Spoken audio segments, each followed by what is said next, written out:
Hello, नमस्कार। स्वागत है आप सभी का एक बार फिर से आपके अपने यूट्यूब चैनल विद्या जोन पर। और जैसा कि यहाँ पर आपको थंबनेल में दिखाई दे रहा है, ये राजस्थान पटवारी और वीडियो भर्ती परीक्षा 2025 के लिए करंट अफेयर की यहाँ पर हम बात कर रहे हैं। 7 क्लासेज इसमें पहले हो चुकी हैं। जनवरी से लेकर मार्च तक तो आपकी मंथली हुई हैं। उसके बाद कंबाइंड क्लासें हुई थी। फिर आप लोगों में से ही कहा था कुछ लोगों ने कि आप मंथली ही लाइए, कंबाइंड नहीं लाइए। कंबाइंड है वो समझ में नहीं आती है। तो फिर से मंथली क्लास आज लेकर आया हूँ, अप्रैल 2025 की क्लास। और ये इसका पहला पार्ट रहने वाला, एक पार्ट इसका और लेकर आएंगे ताकि कुछ भी छूटे नहीं। ठीक है, तो वैसे सीरीज में ये 8वीं क्लास है और इसमें बात करें तो मेन हम किसकी बात करेंगे, तो मुख्य रूप से हम नेशनल करंट अफेयर की ही बात करेंगे। यहाँ नेशनल करंट अफेयर, नेशनल आपकी वीडियो में भी आना है और पटवारी में तो आना ही है, तो नेशनल की बात यहाँ पर कर लेंगे और वीडियो में ज़रूरत पड़ी तो अलग से भी हम बात कर लेंगे स्टेट लेवल और इंटरनेशनल लेवल की। वैसे यहाँ पर नेशनल में जब राजस्थान संबंधित होगा तो वहाँ पर राजस्थान की बात भी होगी, और अंतर्राष्ट्रीय स्तर पर जहाँ राजस्थान होगा या इंडिया होगा तो वहाँ पर अंतर्राष्ट्रीय स्तर की बात भी यहाँ पर करते हैं। तो शुरुआत करते हैं आज की क्लास की। और आज की क्लास हमेशा वाली क्लास से कुछ थोड़ा अलग है और इसमें प्रयास मैंने किया है कि थोड़ा अच्छा किया जाए। तो शुरुआत करते हैं। पहला प्रश्न आपके सामने है, सीनियर कुश्ती एशियाई कुश्ती चैंपियनशिप कौन सी है?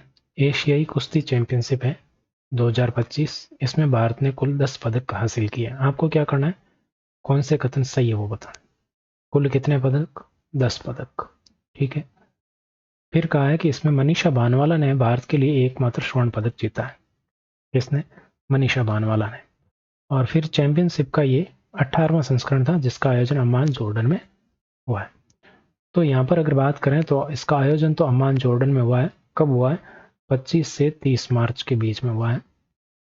25 के 30 मार्च, इसको क्या हो गया,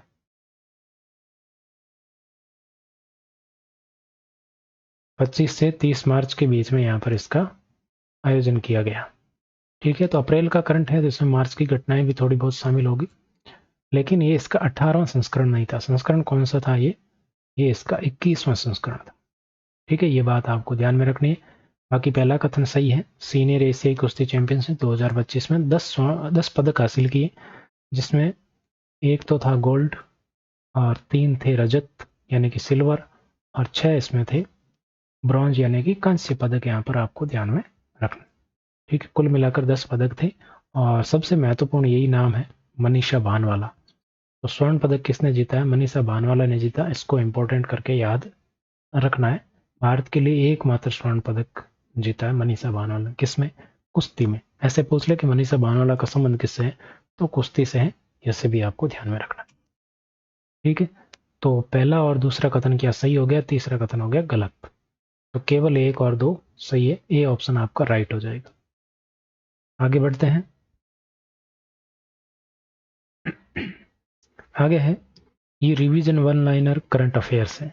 ये नया है इस क्लास में, और इसमें मैंने जहाँ तक संभव हो जनवरी का करंट अफेयर शामिल किया है, जनवरी 2025 का। और इससे आपका क्या हो जाएगा, रिवीजन हो जाएगा। क्षेत्र में गणतंत्र दिवस के मुख्य अतिथि कौन थे? तो इंडोनेशिया के थे। मुख्य अतिथि कौन थे? इंडोनेशिया के थे। और इंडोनेशिया के कौन थे ये आपको पता ही है। कौन थे? प्रोबोवो सुबियांतो, जो कि इंडोनेशिया के क्या है, राष्ट्रपति हैं। थीम क्या थी? थीम पूछी जा सकती है, स्वर्णिम भारत विरासत और विकास। सबसे ज्यादा महत्वपूर्ण क्या होती है? थीम ही होती है। ये प्रोबोवो सुबियांतो तो हर किसी को पता है। ठीक है, अब यहाँ पर प्रथम झांकी पुरस्कार किसको मिला? महाकुंभ को मिला, उत्तर प्रदेश की झांकी को। और दूसरा पुरस्कार मिला है गुजरात की झांकी को।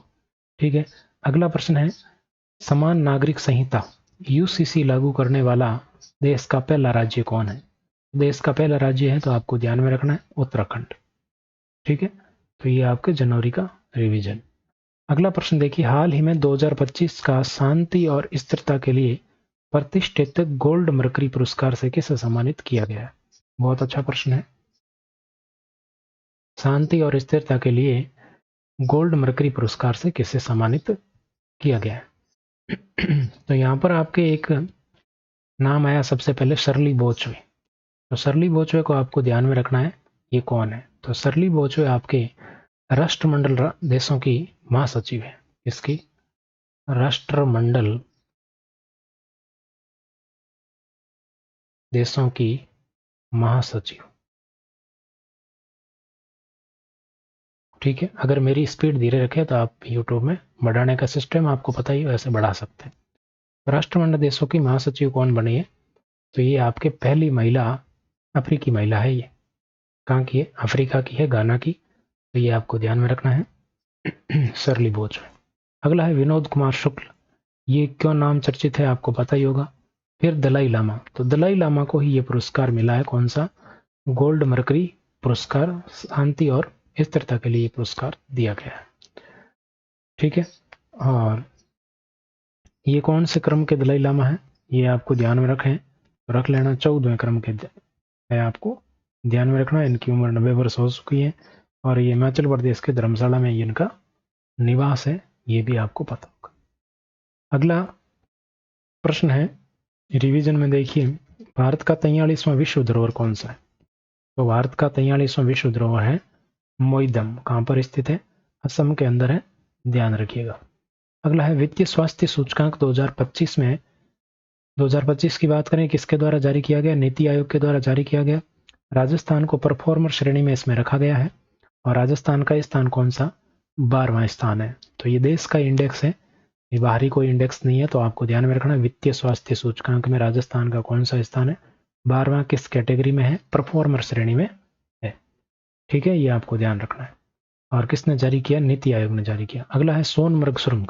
तो सोनमर्ग सुरंग कहाँ स्थित है, तो ये श्रीनगर से लेह राजमार्ग पर स्थित है, ये आपको ध्यान में रखना है, श्रीनगर और लेह राजमार्ग पर। आगे बढ़ते हैं। अगला प्रश्न आपके सामने है, हाल ही में भारत और यूएसए त्रिसेवा टाइगर ट्रायम्फ अभ्यास का आयोजन कहां पर किया गया। तो ये आपको ध्यान में रखना कहां पर हुआ है, आंध्र प्रदेश, महाराष्ट्र, गुजरात, राजस्थान। तो देखिए इसमें दो तरह के होते हैं, एक तो ये लिखा है त्रिसेवा टाइगर ट्रायम्फ अभ्यास, इसका आयोजन कहाँ हुआ है, इसका आयोजन हुआ है विशाखापट्टनम में। विशाखापट्टनम, और विशाखापट्टनम कहाँ है, आंध्र प्रदेश में। तो आपका ऑप्शन ए करेक्ट उत्तर हो गया। एक यहां पर होता है टाइगर ट्रायम्फ, टाइगर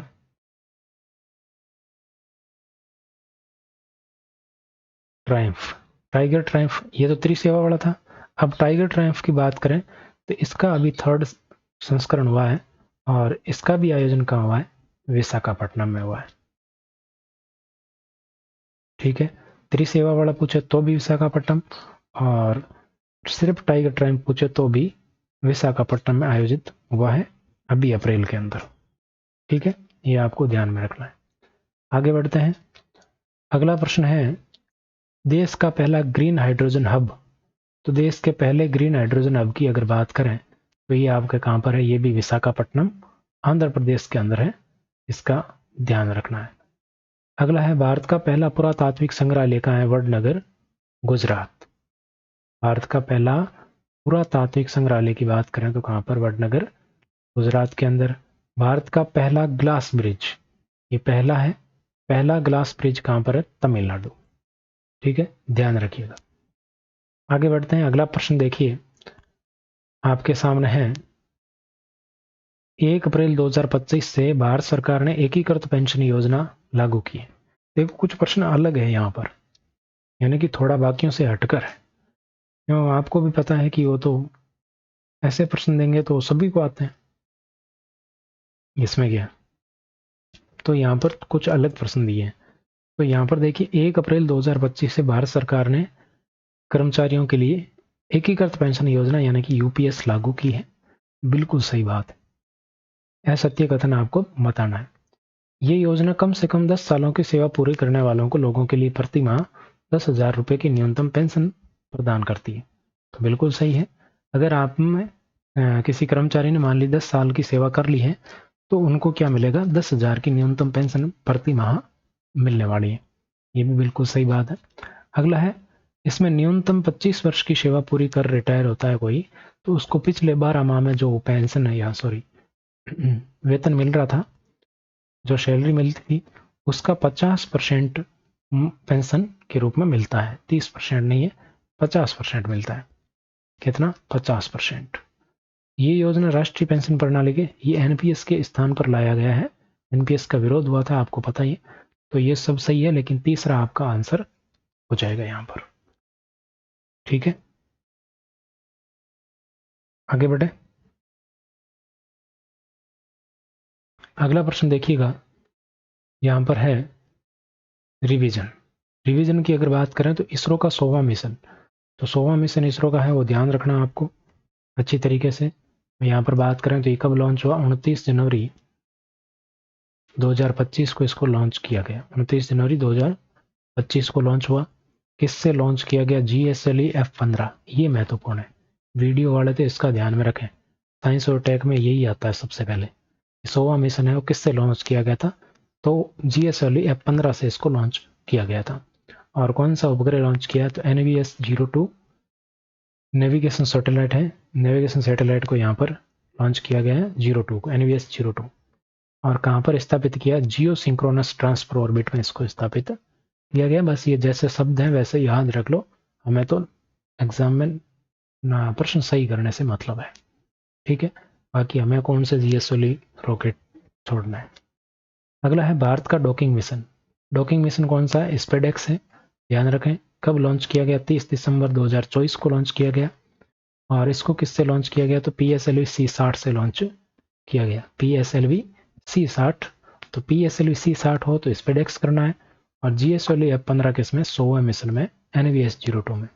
और ये डॉकिंग मिशन अंतरिक्ष में उपग्रहों का डॉकिंग करने वाला भारत दुनिया का चौथा देश बन चुका है। ये भी आपको ध्यान में रखना है। अगला प्रश्न देखिए, कथन बताना है आपको। यहाँ पर शानदार वाले कथन आ चुके हैं। हाल ही में जूनियर राष्ट्रीय जूडो का आयोजन देहरादून में हुआ है। जूडो का आयोजन कहाँ हुआ है ये आपको बताना है। तो देहरादून में इसका आयोजन हुआ है। कब हुआ है?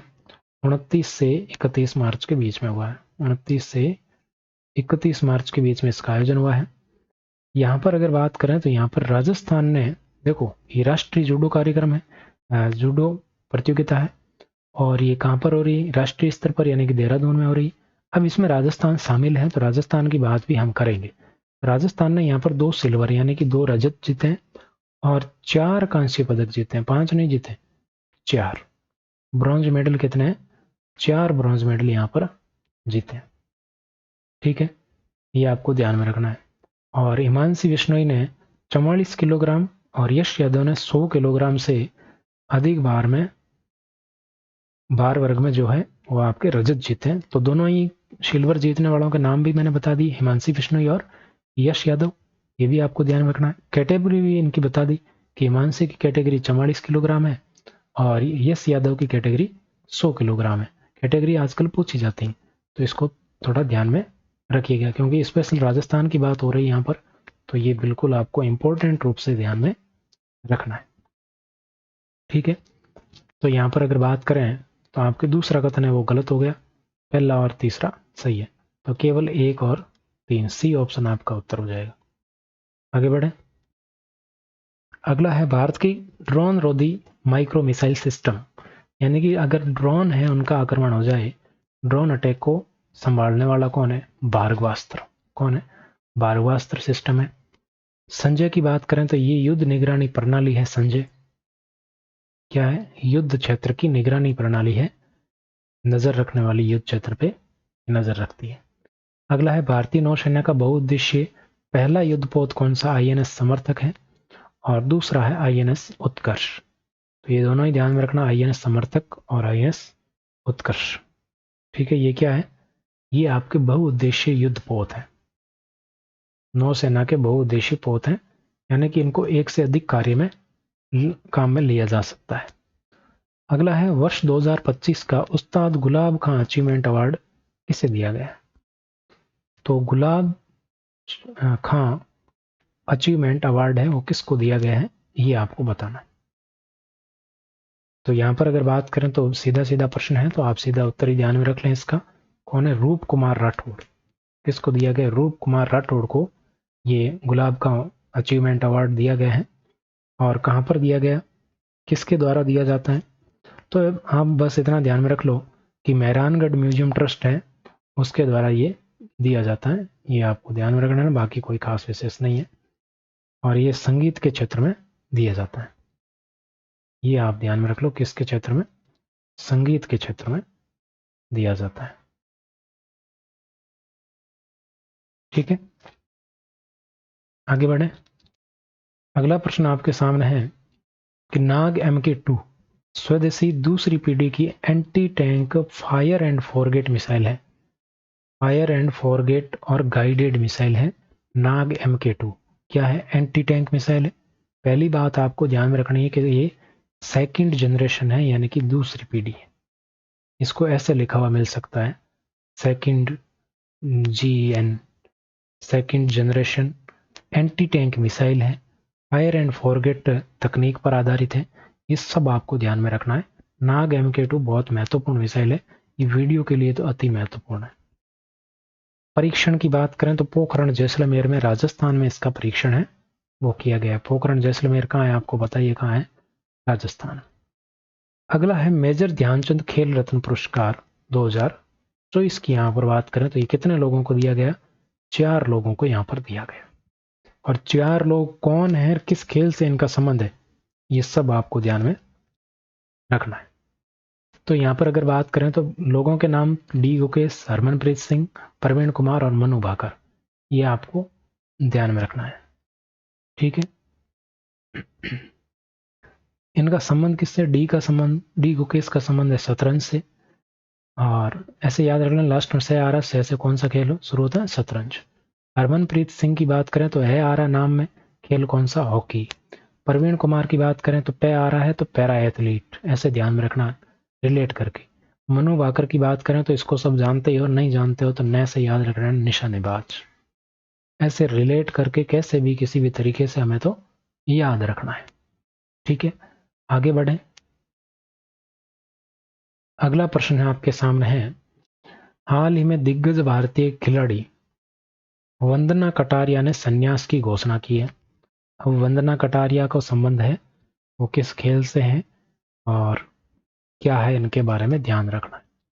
यह ओलंपिक के किसी मैच में हैट्रिक गोल करने वाली भारत की पहली और एकमात्र महिला खिलाड़ी है। ये आपको ध्यान में रखना, सबसे महत्वपूर्ण पॉइंट यही है वंदना कटारिया से संबंधित। और इनका अगर खेल पूछे कौन से खेल से संबंधित है तो इनका खेल आता है हॉकी। वंदना कटारिया का संबंध किससे है, हॉकी की खिलाड़ी है। कौन सा खेल है, हॉकी। और इन्होंने अभी तक 320 मैचों में 158 गोल किए। कितने, 320 मैचों के अंदर 158 इन्होंने गोल किए हैं। यह ध्यान रखना, हॉकी के इतिहास में सबसे ज्यादा मैच खेलने वाली खिलाड़ी भी वंदना कटारिया ही है। ये आपको ध्यान में रखना, हैट्रिक गोल करने वाली, ओलंपिक में हैट्रिक गोल करने वाली भी यही है। तो दोनों कथन बिल्कुल सही है। तो यहाँ पर 1 और 2 दोनों सही है, सी ऑप्शन आपका उत्तर हो जाएगा।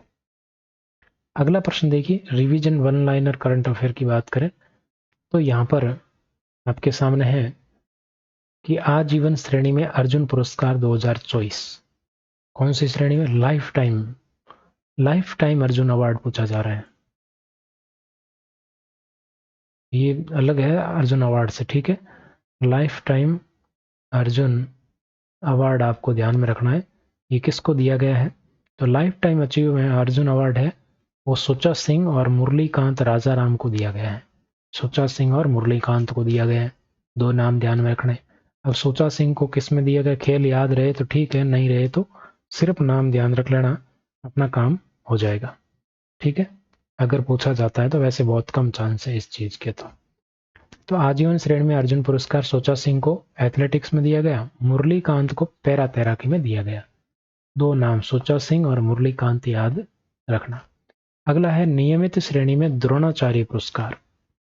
अब द्रोणाचार्य पुरस्कार और भी दिए गए हैं, ये नियमित श्रेणी बता रहा हूं मैं तो सिर्फ, तो आपको दूसरे वाली श्रेणी है वो भी ध्यान में रखनी। तो ये ज्यादा महत्वपूर्ण है इसलिए मैंने इसको शामिल कर लिया। सुभाष राणा, दीपाली देश पांडे और संदीप सांगवान। तो सबसे महत्वपूर्ण नाम है दीपाली देश पांडे। दीपाली देश पांडे का नाम आपको ध्यान में रखना है। और दीपाली देशपांडे की अगर बात करें तो इनका खेल कौन सा? निशानेबाजी। और सुभाष राणा पैरा निशानेबाज, ये निशानेबाज। जो संदीप सांगवान है वो हॉकी है। तो आप संदीप सांगवान का खेल ऐसे याद रख सकते हैं, सागवान वृक्ष होता है तो सागवान की लकड़ी भी होती है, तो लकड़ी से हॉकी की स्टिक बनती है, तो ऐसे ध्यान रख लेना, सागवान हॉकी। और दीपाली देशपांडे का ध्यान में रखना, निशानेबाज है। सुभाष राणा पैरा निशानेबाज है, ये ध्यान रख लेना, ठीक है, याद कर लेना। आगे बढ़ते हैं। देश में रेलवे स्टेशनों पर सौर ऊर्जा संयंत्र लगाने में पहले स्थान पर कौन सा राज्य है? सौर ऊर्जा संयंत्र कहां पर लगाने? रेलवे स्टेशनों पर। सौर ऊर्जा संयंत्र लगाने के मामले में पहले स्थान पर, प्रथम स्थान पर कौन सा राज्य है, ये आपको बताना है। तो यहाँ पर आपका राज्य है राजस्थान। कौन सा है? राजस्थान राज्य है, वो आपके प्रथम स्थान पर है। सबसे अग्रणी राज्यों के अंदर इसको गिना जाता है, ये आपको ध्यान में रखना है, ठीक है। 2030 तक शुद्ध शून्य कार्बन उत्सर्जक बनना भारत का, रेलवे का है जो लक्ष्य है, ये आपको ध्यान में रखना है। अगला प्रश्न देखिएगा, भारतीय रिजर्व बैंक का नया डिप्टी गवर्नर किसे नियुक्त किया गया है? क्या क्यों किया गया है डिप्टी गवर्नर? किसका? आरबीआई का। आरबीआई का डिप्टी गवर्नर किसे बनाया गया है? तो डिप्टी गवर्नर तो और भी है, लेकिन नवीन डिप्टी गवर्नर कौन है? पूनम गुप्ता, ये नई है। डिप्टी गवर्नर और भी है इनके साथ, लेकिन नए वाली आपको ध्यान में रखनी है। फिर आता है पेंशन फंड नियामक और विकास प्राधिकरण। ये नाम तो आपने पहली बार सुना होगा, लेकिन ये नाम सुना होगा पीएफआरडीए। पीएफआरडीए का अध्यक्ष है, वो किसे नियुक्त किया गया है? सुब्रमण्यम रमन को। किसको नियुक्त किया है? सुब्रमण्यम रमन को नियुक्त किया गया है। ये दीपक मोहंती का स्थान लेंगे, ये भी आप ध्यान रख सकते हैं, क्योंकि ये पूछा जा सकता है कि पीएफआरडीए का जो अध्यक्ष है वो कौन था जिनके स्थान पर सुब्रमण्यम रमन को नियुक्त किया गया है। तो दीपक मोहंती की जगह सुब्रमण्यम को नियुक्त किया गया। नेताजी सुभाष चंद्र बोस आपदा प्रबंधन पुरस्कार 2025 किसे दिया गया है? तो आपदा प्रबंधन पुरस्कार 2025 की अगर बात करें तो ये भारतीय राष्ट्रीय महासागर सूचना सेवा केंद्र तेलंगाना को दिया गया है। ये कहां पर स्थित है केंद्र? तेलंगाना में है, भारतीय राष्ट्रीय महासागर सूचना सेवा केंद्र, ठीक है, ध्यान में रखना। आगे बढ़ते हैं। अगला प्रश्न है, हाल ही में विश्व स्वास्थ्य संगठन के सिविल सोसाइटी आयोग की ओर से संचार कार्य समूह का सदस्य किसे नियुक्त किया गया है? बताइए देखें।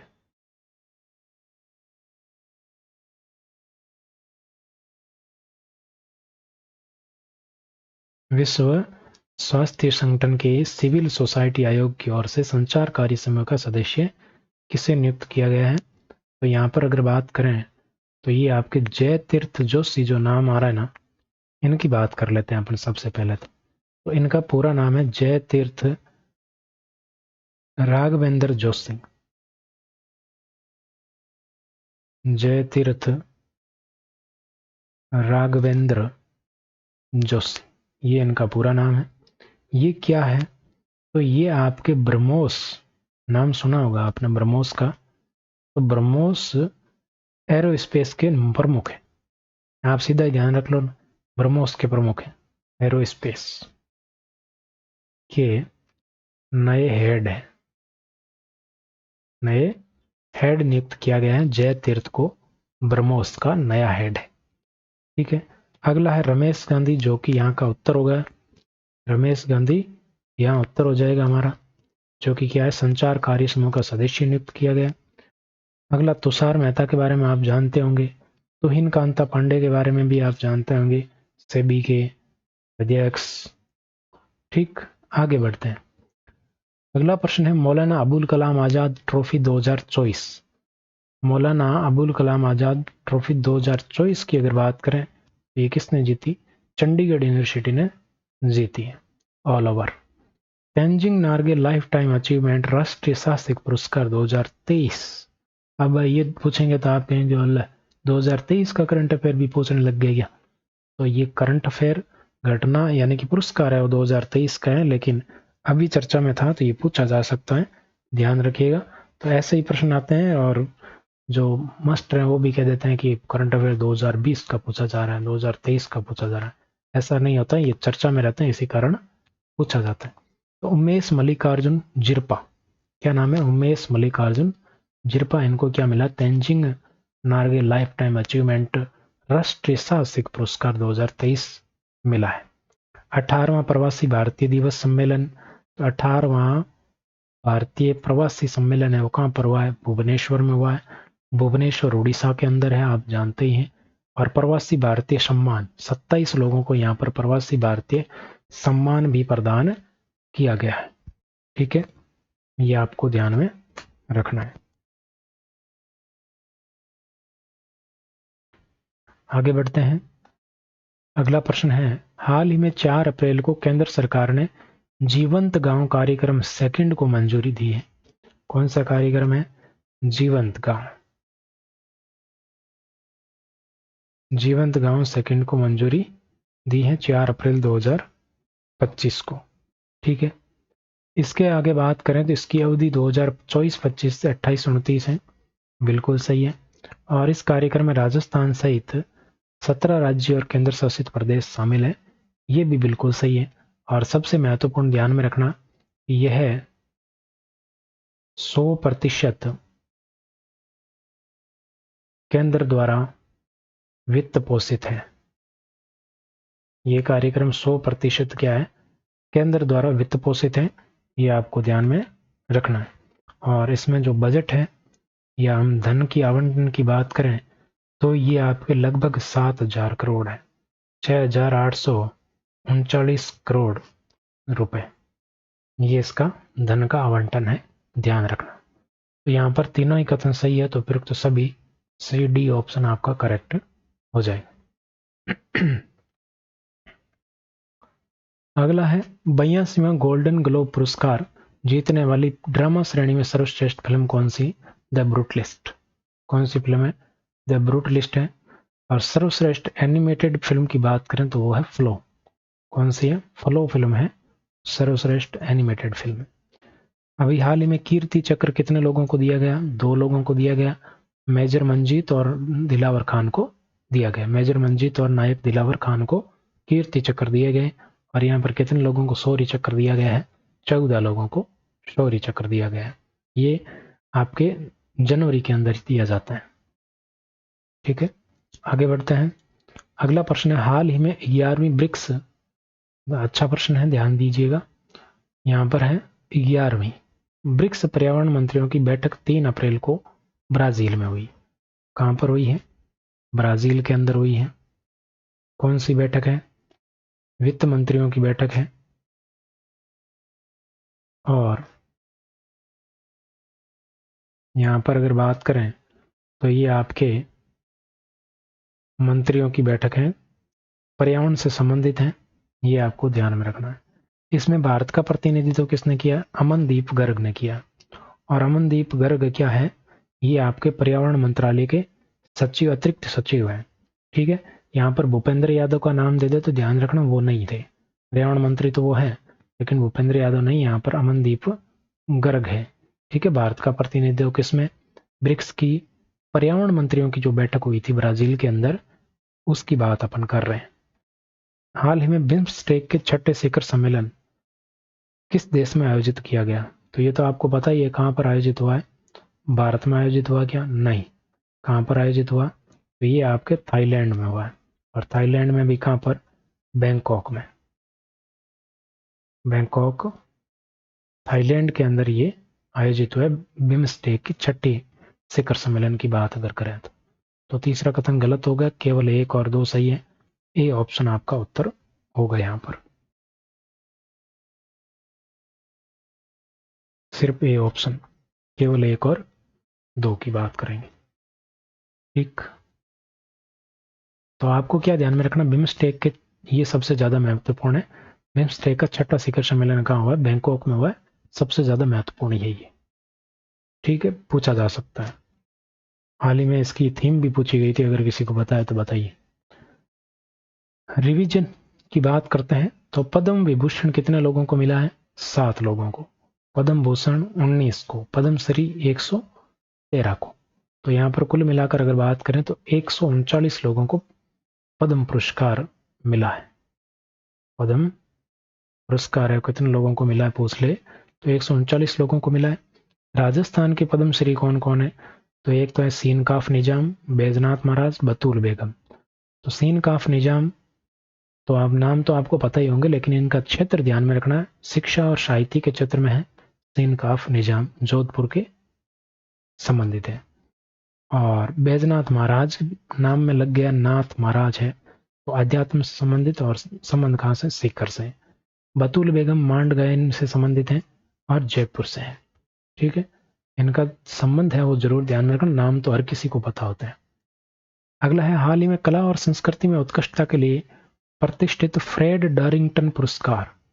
ये नए नए नाम हैं मेरे हिसाब से, और आप लोगों ने शायद पढ़ भी रखे हो, तो बताइए देखें, अगर पढ़ रखा है तो बताइए फटाफट से। तो कला संस्कृति में उत्कृष्टता के लिए प्रतिष्ठित फ्रेड डरिंगटन पुरस्कार किसने जीता है? तो ये आपके जीता है सुदर्शन पटनायक ने। किसने? सुदर्शन पटनायक ने जीता है। और ये आपके पुरस्कार है वो इनको क्यों मिला है? तो इनको गणेश जी की मूर्ति के लिए मिला है। किसकी? गणेश जी की 10 मीटर ऊंची रेत की मूर्ति के लिए ये पुरस्कार मिला है। इन्होंने क्या है 10 मीटर ऊंची रेत की मूर्ति बना दी। किसकी? गणेश जी की। तो इससे पता चलता है कि ये क्या है, ये सैंड आर्टिस्ट है। ये सैंड आर्टिस्ट हैं सुदर्शन पटनायक। और इनका संबंध कहाँ से आता है? ये आपके उड़ीसा में, इनका संबंध कहाँ से है? उड़ीसा के हैं ये भी आपको ध्यान में रखना है। आगे बढ़े तो इनको ये पुरस्कार है वो इंग्लैंड के अंदर ये कंपटीशन हुई थी, वहां पर ये पुरस्कार दिया गया है। और ऐसा पुरस्कार, ये पुरस्कार पाने वाले पहले भारतीय, ये भी लिख लो, यह पुरस्कार पाने वाले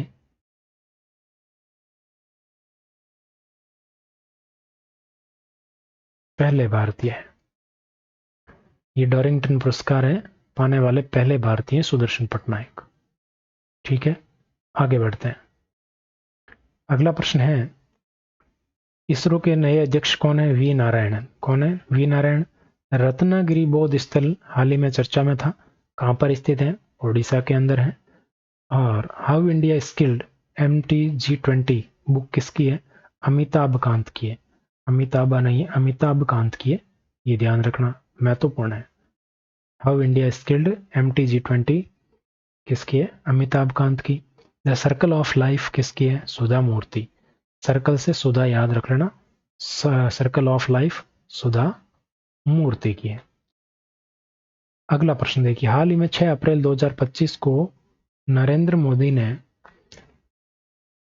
भारत के पहले वर्टिकल रेलवे समुद्री पुल का उद्घाटन किया है, जिसकी लंबाई 2.08 किलोमीटर है। और यह पुल तमिलनाडु के रामेश्वरम में स्थित है। बिल्कुल सही है।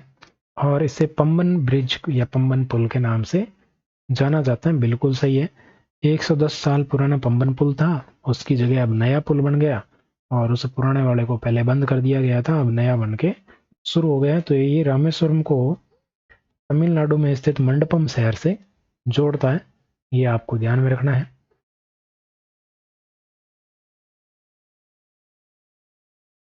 रामेश्वरम किसको जोड़ता है? मंडपम शहर को जोड़ता है, ये ध्यान रखना। किस कहाँ है? तमिलनाडु। ठीक है, तो यहाँ पर आपका उत्तर क्या हो जाएगा? दोनों ही कथन सही है, तो एक दोनों, एक और दो दोनों सही है, सी ऑप्शन। अगला प्रश्न देखिए, ब्रिंग इट ऑन, ये पुस्तक किसकी है? ब्रिंग इट ऑन, तो ये है दीपा मलिक की। सीपियां किसकी है? दिनेश नारायणन की है। अच्छा है, ध्यान में रखना सीपियां। ऑपरेशन सरदवा राजस्थान में आयोजित हुआ, किसने किया? BSF ने किया था। ऑपरेशन शरदवा BSF ने आयोजित किया था। आगे बढ़ते हैं। अगला प्रश्न है, विश्व मुक्केबाजी कप ब्राजील 2025, तो विश्व मुक्केबाजी कप 2025 की अगर बात करें तो यहाँ पर भारत ने इसमें एक स्वर्ण,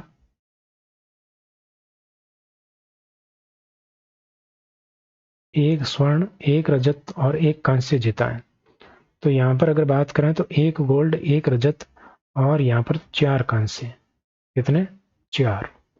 तो 1+1+4 है, यहाँ पर ध्यान में रखना। ठीक है, आगे बात करते हैं। तो हितेश गुलिया, पहला कथन गलत हो गया है, सत्य चुनना था, उत्तर तो मिल ही गया पहला ही। अब आगे देखते हैं कि हितेश गुलिया 70 किलोग्राम भार वर्ग में स्वर्ण पदक जीतने वाले पहले भारतीय मुक्केबाज। इस कप के अंदर स्वर्ण पदक जीतने वाले पहले भारतीय मुक्केबाज कौन है? हितेश गुलिया।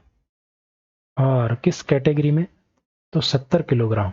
हितेश 70, हितेश 70, ऐसे ध्यान रखना है, भूलना नहीं। भारत इसकी पदक तालिका में दूसरे स्थान पर रहा, तो बिल्कुल सही है।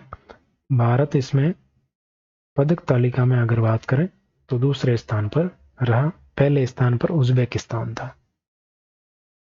ठीक है, पहले पर अगर बात करें बता देता हूं, मैं यहाँ लिख देता हूं, उज्बेकिस्तान। पहले पर कौन था? उज्बेकिस्तान। इसका आयोजन ब्राजील में 31 मार्च से 5 अप्रैल तक किया गया, बिल्कुल आपको ध्यान में रखना है।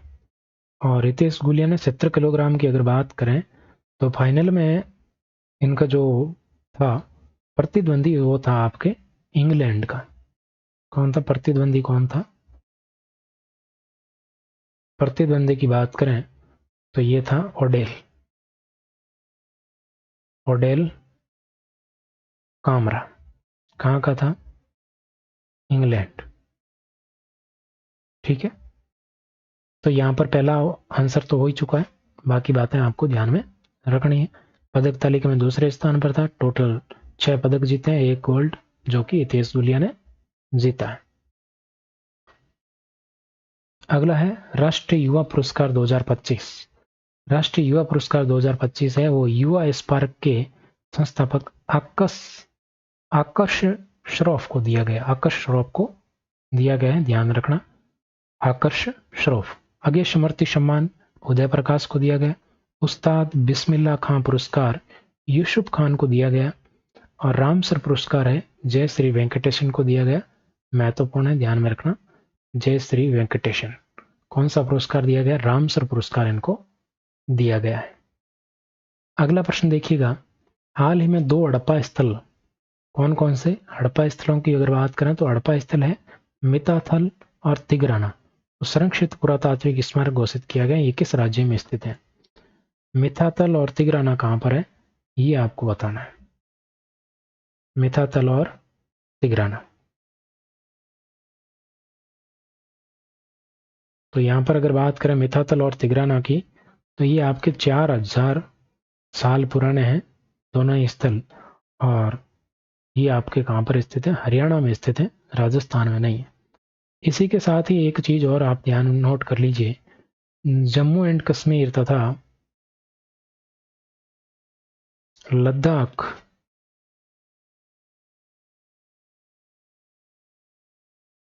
हाई कोर्ट की अगर बात करें तो इसके जो मुख्य न्यायाधीश है सीजे, मुख्य न्यायाधीश चीफ जस्टिस है, वो कौन बने? उनका नाम ध्यान में रखना, उनका नाम है अरुण पल्ली। कौन है? अरुण पल्ली यहाँ के मुख्य न्यायाधीश बने, ध्यान में रखिएगा, नोट कर लीजिए। अगला है, हाल ही में किस कंपनी ने कृत्रिम बुद्धिमत्ता एआई के उन्नत संस्करण लामा 4 लॉन्च किया है? क्या लॉन्च किया? लामा 4। तो ये किसने लॉन्च किया है? ऐसे प्रश्न पूछे जाते हैं, लामा 4। तो लामा 4 की अगर बात करें तो लामा 4 आपके मेटा ने लॉन्च किया है। ये एआई है लामा 4, ये किसने लॉन्च की? मेटा के द्वारा लॉन्च की गई। आगे बढ़ते हैं, हाल ही में राष्ट्रपति द्रौपदी मुर्मू को किस देश का प्रतिष्ठित की ऑफ ऑनर सम्मान दिया गया? की ऑफ ऑनर की बात करें तो ये किसने दिया है? ये लिस्बन ने दिया है। और लिस्बन कहाँ है? पुर्तगाल है। कहाँ का? पुर्तगाल का है लिस्बन। तो कौन सा ऑप्शन आपका करेक्ट हो जाएगा? तो बिल्कुल आपका करेक्ट हो जाएगा बी ऑप्शन, पुर्तगाल। ठीक है, पुर्तगाल बिल्कुल करेक्ट हो जाएगा। की ऑफ ऑनर ध्यान रखिएगा। ठीक है, राष्ट्रपति को दिया गया, मोदी जी को नहीं दिया, ये ध्यान रखना, बाकी तो कंफ्यूजन होती नहीं। अगला है, हाल ही में 8 से 23 अप्रैल 2025 को पेयजल और स्वच्छता विभाग द्वारा पोषण पखवाड़ा आयोजित किया गया। क्या आयोजित किया गया? पोषण पखवाड़ा आयोजित किया गया। ये इसका 7वां संस्करण था और इसकी थीम थी शुद्ध जल और स्वच्छता से स्वस्थ बचपन। शुद्ध जल और स्वच्छता से स्वस्थ बचपन, ये इसकी थीम थी। इसकी टैगलाइन थी पूर्ण पोषण की शुरुआत शुद्ध जल और स्वच्छता के साथ। तो बिल्कुल ये बहुत ही सिंपल सी चीज है और जल शक्ति मंत्रालय के द्वारा ये शुरू किया गया था, ये भी आपको ध्यान में रखना है। तो पहला सही है, दूसरा सही, तीसरा सही, तो उपयुक्त तो सभी कथन सही है। डी ऑप्शन आपका सही हो जाएगा। आगे है, भारत सरकार ने भारतीय नौसेना के लिए किस देश से राफेल मरीन लड़ाकू विमानों को खरीदने की मंजूरी दी है?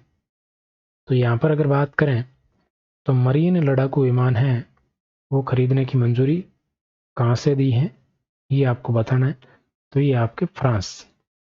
आपको पता होगा राफेल की अगर बात करें तो राफेल हमारे पास यहाँ पर कितने आए थे? तो राफेल आए थे 36। कितने राफेल आए थे? 36 राफेल यहाँ पर आए थे। और ये राफेल मरीन है, ये कितने आने वाले हैं? राफेल मरीन मतलब समुद्री राफेल है ये आने वाले 26 राफेल लड़ाकू विमान आएंगे। और इससे पहले आपके 36 राफेल विमान है वो आ चुके हैं। ठीक है, इनके लिए एमओयू हो रखा है। अगला है, आईएसएसएफ वर्ल्ड कप 2025 कौन सा वर्ल्ड कप है? आईएसएसएफ। और इसकी अगर बात करें तो ये वर्ल्ड कप है, इसके बारे में असत्य कथन आपको बताना है। कौन सा कथन बताना? असत्य कथन। तो यहां पर अगर बात करें तो ISS world cup 2025 Buenos Aires कहां पर आयोजित हुआ है? ब्यूनस आयर्स में आयोजित हुआ है, अर्जेंटीना के अंदर आयोजित हुआ। ठीक बात है। इसमें रुद्राक्ष पाटिल ने 10 मीटर एयर राइफल शूटिंग में स्वर्ण पदक जीता है। बिल्कुल सही है, 10 मीटर एयर राइफल में स्वर्ण पदक अपने नाम किया है, सही है। इसमें भारतीय निशानेबाज अर्जुन बबूता ने 7वें स्थान पर रहा है। अर्जुन बबूता है वो कौन से स्थान पर रहा? 7वें स्थान पर रहा, ये भी सही है। तो इनमें से कोई नहीं, आपका उत्तर होगा डी ऑप्शन, कोई गलत नहीं है। आगे बढ़ते हैं। देखिए, शूटिंग वर्ल्ड कप 2025 जो अभी हमारे प्रश्न था उसी की बात यहाँ पर की जा रही है। तो सुरुचि इंद्र सिंह यहाँ पर नाम ध्यान में रखना, इन्होंने महिला के अंदर महिला वर्ग में 10 मीटर एयर पिस्टल में चीन को हराकर स्वर्ण जीता। और पुरुष में किसने जीता? पुरुष में अभी हमने बात की, किसने? रुद्राक्ष पाटिल ने। किसने? रुद्राक्ष पाटिल ने जीता है स्वर्ण पदक। और महिला में किसने जीता है? सुरुचि इंदर सिंह ने। विजय वीर सिद्धू ने पुरुषों की 25 मीटर रैपिड फायर पिस्टल में गोल्ड जीता। किसने जीता? विजय वीर सिद्धू ने स्वर्ण जीता, किसमें? 25 मीटर कैटेगरी में। और मेडल टैली में भारत 4 स्वर्ण पदकों के साथ शीर्ष पर रहा, यानी कि पहले स्थान पर कौन था? भारत था। कौन सा? आईएसएस शूटिंग वर्ल्ड कप 2025 में। ठीक है, ध्यान रखना। आगे बढ़ते हैं। अगला प्रश्न है, केंद्रीय वित्त मंत्रालय ने हाल ही में देश में कितने क्षेत्रीय ग्रामीण बैंकों का एकीकरण किया है? तो यहाँ पर बहुत सारे बैंकों का एकीकरण हुआ है, आपको पता ही है। कितने? 26 बैंकों का एकीकरण हुआ है, जिसमें राजस्थान के 2 बैंक भी हैं। यहाँ पर राजस्थान के 2 बैंक कौन कौन से? एक तो था आपके राजस्थान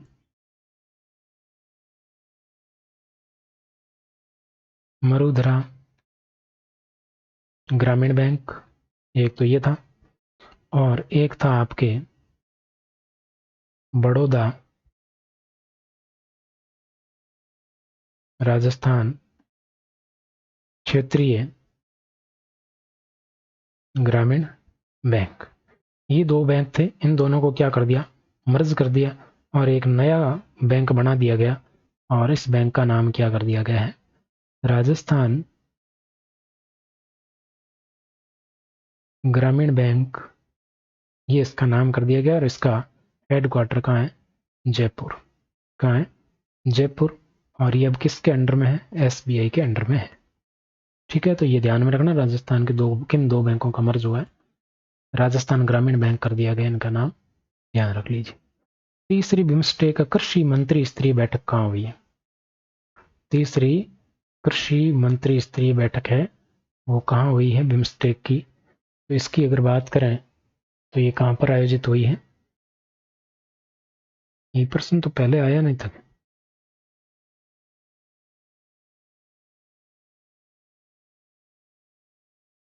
तीसरी बिम्स्टेक कृषि मंत्री स्तरीय है वो कहाँ पर आयोजित हुई? नेपाल में आयोजित हुई है। और इसमें हमने बात किया था कि किसने भाग लिया यहाँ पर, वो अच्छा पर्यावरण की थी मंत्री स्त्री, है ना? ठीक है, पर्यावरण मंत्री स्त्री थी। और यहाँ पर अगर बात करें तो ये कृषि मंत्री स्त्री है। ठीक है, यहाँ पर कृषि मंत्री कौन है हमारे? शिवराज सिंह चौहान है, ध्यान रखना। आगे बढ़ते हैं। अगला प्रश्न है, हाल ही में विश्व प्रौद्योगिकी शिखर सम्मेलन के 9वें संस्करण का शुभारंभ कहाँ पर किया गया? तो 9वें संस्करण का शुभारंभ कहाँ पर किया गया है ये आपको बताना है। वैश्विक प्रौद्योगिकी शिखर सम्मेलन। तो बिल्कुल यहाँ पर करेक्ट आंसर क्या होगा? आपके नई दिल्ली करेक्ट आंसर हो जाएगा। ठीक है, तो ये आपके थी आज की क्लास। ठीक है, कैसी लगी क्लास कमेंट करके ज़रूर बताइएगा। और हाल ही में मिस वर्ल्ड कौन बनी है इसका उत्तर आप मुझे कमेंट बॉक्स में दीजिएगा क्लास खत्म होने के बाद में। आप देख लीजिए पूरा इसको, फिर आप दे दीजिए। मिस वर्ल्ड 2025 है कौन बनी है, इसका आयोजन कहाँ पर हुआ है, ये आप बता दीजिए। बाकी की बातें करते हैं नेक्स्ट क्लास में। आज के लिए बस इतना ही। थैंक यू सो मच अपना कीमती समय देने के लिए। और सुझाव आपके आमंत्रित हैं, कभी भी आप सुझाव दे सकते हैं। कमेंट बॉक्स आपके लिए खुला है। टेलीग्राम का लिंक आपके सामने और डिस्क्रिप्शन में भी मिल जाएगा। थैंक यू, मिलते हैं नेक्स्ट क्लास में। Thank you so much.